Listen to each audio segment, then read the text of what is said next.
Al debatir la Ley de Ingresos de la Federación 2025, la narcosenadora Carolina Villano del Narco-PRI criticó con demagogia y mentiras las proyecciones financieras del gobierno, calificándolas de disque irreales y mal fundamentadas. Espetó que la sobreestimación del crecimiento económico y la subestimación de otras variables financieras ponen en riesgo la sostenibilidad del presupuesto. Señaló la supuesta falta de transparencia en el manejo de recursos, mencionando rubros ambiguos y la ausencia de remanentes importantes como los provenientes del Banco de México. Enfatizó que la elevada dependencia en deuda incrementará el pago de intereses, superando lo destinado a infraestructura y servicios esenciales. Finalmente repitió la mentira del mal uso de los recursos de Pemex y otros sectores estratégicos, subrayando que estas políticas no contribuyen al crecimiento ni al bienestar de la población. Concluyó su nefasta cantaleta. Tras oír las falacias y sandeces de la buchona de Moreira y gata del señor X, el senador Pavel Jarero, de Morena, defendió contundente la gestión del gobierno y destacó los logros económicos durante la Cuarta Transformación. Contrarrestó las críticas al subrayar tajante el crecimiento del empleo formal, la estabilidad del peso mexicano y un aumento significativo en la inversión extranjera y el salario mínimo. Jarero acusó a la narcooposición de utilizar los mismos argumentos desde 2019, buscando deslegitimar las políticas del gobierno actual sin propuestas alternativas. Además, justificó los niveles de deuda como coherentes con estándares internacionales y argumentó que los proyectos sociales y económicos han mejorado las condiciones de vida de millones de mexicanos. Concluyó contundente para callar a la CENAPAC de Alito, que la narcooposición apuesta al fracaso del país como estrategia electoral, mientras el gobierno mantiene su compromiso con el progreso y la justicia social. Veamos enseguida cómo la buchona de Moreira es callada por Pavel Jarero por atacar al gobierno de la presidenta Claudia, como le ordenaron sus padrotes, el lampón Claudio X y el rata Alito Moreno. Con permiso, presidente. Adelante, senador. Gracias. Es importante decir con toda claridad para el pueblo de México que la ley de ingresos es tan importante como el presupuesto, porque de la bolsa que se destine mediante esta ley es lo que permitirá distribuirlos en los egresos, que es el presupuesto, donde van los programas sociales, la obra pública, la infraestructura para salud, todo lo necesario para que la gente tenga mejor calidad de vida. Por eso es inevitable muchas veces hablar del presupuesto de egresos, aunque no es motivo de esta sesión y tampoco es una facultad de este Senado, sino de la Cámara de Diputados. Por eso es importante discutir de dónde y cómo van a venir los ingresos. Por eso nos preocupamos que no podamos reunir todo lo que dice esta ley que vamos a reunir para distribuirlo en el presupuesto de egresos. ¿Y por qué hemos dicho aquí de diferente manera que esta ley de ingresos no es real? Que esta ley de ingresos es ficticia, porque sobreestima cálculos y subestima otros. Por ejemplo, sobreestima el porcentaje de crecimiento que va a tener el país. Y los distintos cálculos que hacen financieras, internacionales, calificadoras, nos dicen que si acaso será de 1.1%. ¿En base a qué lo calculan? A diferentes circunstancias que ocurren en México y por supuesto en el mundo. Pero en México no estamos haciendo las cosas que necesitamos para que haya inversión, para que haya más ingresos. ¿Cómo qué? Por ejemplo, que no haya transparencia no es un factor de confianza para la inversión. Por ejemplo, la reforma judicial también desalienta la inversión. Y así podría señalar muchas otras cosas que no permiten pronosticar un buen crecimiento. No hay una buena inversión ni un buen proyecto para Pemex y CFE, que son estratégicos. Tampoco para cualquier energético, para energías limpias. Y todo esto nos dice que no vamos a conseguir lo que dice esta ley que va a ocurrir. Ese es el caso. Miren, hoy dicen que vamos a reunir 9.3 billones de pesos. Y quiero decirles que ese pronóstico no es real porque, por ejemplo, están calculando muy por abajo el precio del barril. Si lo calculáramos correctamente a como cuesta hoy, podríamos tener más ingresos que distribuir en el presupuesto. Y también, si calculáramos correctamente el pronóstico de crecimiento. Pero hay varias cosas. Ocultan otros ingresos. Por ejemplo, el Banco de México, una de las cosas que hace es comprar y vender dólares. Y aquí hay algo muy importante que será muy fácil que todos podamos imaginar.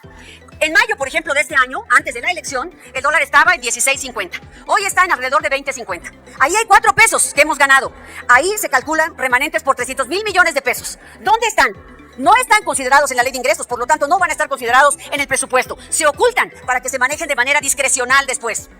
Es importante decir que también en la ley de ingresos hay varios rubros. Uno de ellos dice otros. No encontré qué quiere decir otros, pero en otros calculan que van a reunir 952.219 millones de pesos. que alguien me explique qué quiere decir otros, porque no existe otros en esta ley de ingresos. También ahí ocultan un recurso que luego manejarán de manera discrecional o y que no hay transparencia. También quiero comentarles que el mayor ingreso que consideran es deuda. Están contratando deuda por 1.5 billones de pesos. Hoy la deuda que tiene México, a partir de esto que ustedes llaman cuarta transformación, casi ha llegado al doble de lo que recibieron cuando empezaron a gobernar. Cuando era de 10 punto tantos billones, hoy va a ser a final de año de 18 billones. Pero hay algo muy importante que hay que decir. Miren, hoy vamos a pagar de puro servicio de deuda, o sea, de intereses, 1.38 billones de intereses a los bancos. Y solamente tendremos 1.3 billones para participaciones, es decir, para servicios, para infraestructura, para municipios y los estados. Es decir, vamos a pagar más dinero por servicio de deuda que para la gente. Están privilegiando más a los bancos que a la gente. Una de las banderas de lo que ustedes llaman 4T dijo que estaban en contra de eso. Fue su bandera. Les hemos propuesto dejar de pagar eso y destinárselo a los pobres, porque primero los pobres. Porque hoy, ¿saben qué? Los banqueros cobran por todo y todo lo que se llevan por comisiones es impresionante. Ese es un asunto que debemos ordenar. Esas son las cosas donde podríamos generar mayores ingresos para distribuir con justicia a la gente y a los municipios y a los estados que están sumamente castigados. Por eso las carreteras están como están. Por eso hoy hacen un programa de bacheo que es vergonzoso.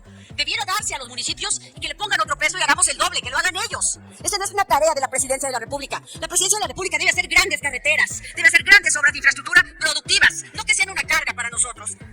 Es absurdo que hoy el segundo monto más importante de los ingresos sea deuda. Es increíble. Y el de otros, casi por 1 billón de pesos que no sabemos qué significa. Hoy también es importante decir por qué vamos a votar en contra. La deuda de Pemex hoy es de alrededor de 2 billones de pesos. Pero eso no es todo. Pemex tiene otra deuda. Tiene una deuda no documentada. Tiene una deuda a corto plazo de alrededor de 400,000 millones de pesos. Y esa deuda no va a permitir que esta empresa salga del hoyo. Hoy, por ejemplo, en Carmen, Campeche, prácticamente la ciudad está parada. Y no va a crecer la economía. No vamos a lograr el crecimiento porque tenemos estos problemas que no estamos resolviendo. Hoy, de Pemex, por ejemplo, que hay un mal uso de esa renta petrolera, solamente el 30% o el 25% será para la población. El otro 70% será para Pemex. Y están autorizándole más deuda a Pemex, aparte de estos 2 billones de pesos. Por eso, quiero decirles, compañeras y compañeros, ustedes que son la mayoría, pueden corregir esto. Nosotros no tenemos los votos. Tener la mayoría no significa tener la razón. Pero ustedes hicieron un compromiso con el pueblo de México. Trabajar con honestidad. Trabajar con transparencia, decirles la verdad y trabajar para los pobres, no para los banqueros. Por lo que quiero pedirles que ustedes, que sí lo pueden hacer, cambien esta ley, la modifiquen, hagan una que le dé dinero a salud que le están quitando, que le dé dinero a carreteras que están destruidas, que le dé dinero a cultura que le están quitando, que le dé dinero a los grandes hospitales y esas instituciones que tenemos que también les están quitando. Aquí vino un compañero y dijo que México tiene, por supuesto, grandes cosas. No lo crearon en 6 años, ¿eh? Nos llevó muchos años crearlo a todos y todas los mexicanos. Por eso somos un gran país, por eso nos mantenemos de pie, porque tenemos una infraestructura que nos permite competir, porque tenemos un tratado de libre comercio que se creó en la época de Salinas, que me da gusto que hoy ustedes defiendan. Y por eso somos un gran país, porque se ha construido durante muchos años. No podemos hoy, con un instrumento tan poderoso como este, destruirlo, debilitarlo y no tener el crecimiento que merecemos. Por eso no vamos a apoyar esta ley, porque no es justa para las y los mexicanos. Gracias, presidente. Muchas gracias, senador presidente. Yo sí quisiera hacer algunas reflexiones de lo que se ha venido a platicar aquí a tribuna. La más importante es que en realidad no hay prácticamente nada nuevo que plantee la oposición. Me di a la tarea de revisar algunos discursos y algunos números que me parece son importantes. Miren, cuando se discutió la ley de ingresos, la primera ley de ingresos de la transformación, también la oposición se opuso. Vino a la tribuna, ya sea en el Senado de la República o en la Cámara de Diputados, Mauricio Curi, Marco Cortés, Osorio Chong, Damián Cepeda, Verónica Juárez, Claudia Ruiz Massieu, Romero Hicks y Dante Delgado. O sea, en aquella ley de ingresos, aquí en el Senado de la República, se opuso el PRI, el PAN, el PRD y Movimiento Ciudadano. Y en ese entonces les comparto cuáles fueron sus planteamientos para oponerse a la ley de ingresos que se presentó en ese entonces. Se decía que había una falta de realismo en las proyecciones económicas. También se criticó la propuesta de crecimiento. Se habló de que no existía una reforma fiscal integral. Se dijo que la corrupción y la austeridad no eran suficientes para obtener los recursos necesarios para que este país avanzara. Se criticaron los proyectos estratégicos que se pusieron en marcha. Se criticaron también las faltas de incentivos fiscales al sector privado.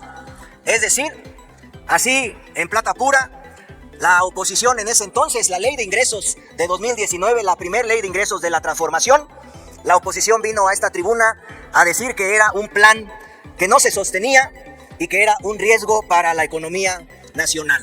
Eso lo vinieron a decir aquí, en el Senado de la República. Pero yo les quiero refrescar un poco la memoria, qué fue lo que pasó en los años siguientes. Y a pesar de la crisis sanitaria, de la peor crisis sanitaria que tengamos memoria, pasó lo siguiente. El empleo formal, en esos 6 años del buen gobierno de la transformación, alcanzó la cifra histórica de 22.4 millones de empleos registrados en el Seguro Social. La tasa de desempleo se quedó en 2.4. Óiganlo bien, fue la segunda tasa más baja de desempleo en el mundo. También tuvimos un peso fuerte que cerró a septiembre de este año en 19.69 en relación al dólar. Es decir, fue el peso mexicano la tercera moneda que más se apreció en el mundo. También compartirles que en estos 6 años de la transformación, la inversión extranjera llegó a los 31,000 millones de dólares. También nos convertimos en estos 6 años de buen gobierno de la transformación en el primer socio comercial para los Estados Unidos, superando a China y superando a Canadá. También hay que destacar que escalamos 2 lugares en los listados de las 20 economías del mundo. También tuvimos en estos 6 años un aumento histórico del salario mínimo que rebasó el 110%. Las reservas internacionales fueron más altas en 30% en relación a 2018. Y 10 millones de mexicanos mejoraron sus condiciones de vida en gran medida gracias al paquete social más grande que se recuerde en favor de la gente más pobre de este país. ¿Por qué hago este recuento y estos datos? Porque la oposición, al igual que en el primer proyecto de ley de ingresos de la transformación que encabezó el presidente Andrés Manuel López Obrador, hoy en esta propuesta de ley de ingresos que hoy propone el gobierno de la transformación que encabeza la presidenta Claudia Sheinbaum, el discurso es exactamente el mismo. Es la misma cantaleta y es el mismo cuento de 2019.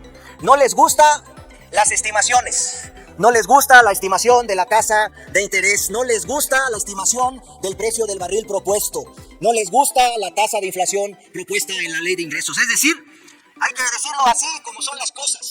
Nosotros apostamos por la estabilidad del país, por la confianza, por la certidumbre, y la oposición apuesta a la crisis y apuesta a que a los mexicanos les vaya mal.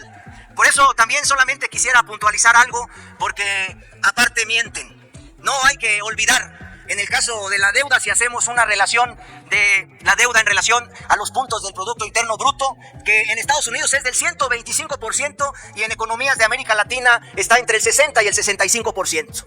Lo que hoy se plantea es algo coherente con un proyecto que hemos venido impulsando desde hace 6 años. Les comparto, para aquellos admiradores de la política de Calderón, de 2006 al 2012, pasaron de 18 puntos a 32 puntos en relación al Producto Interno Bruto, es decir, aumentaron 14 puntos en relación al PIB en términos de deuda.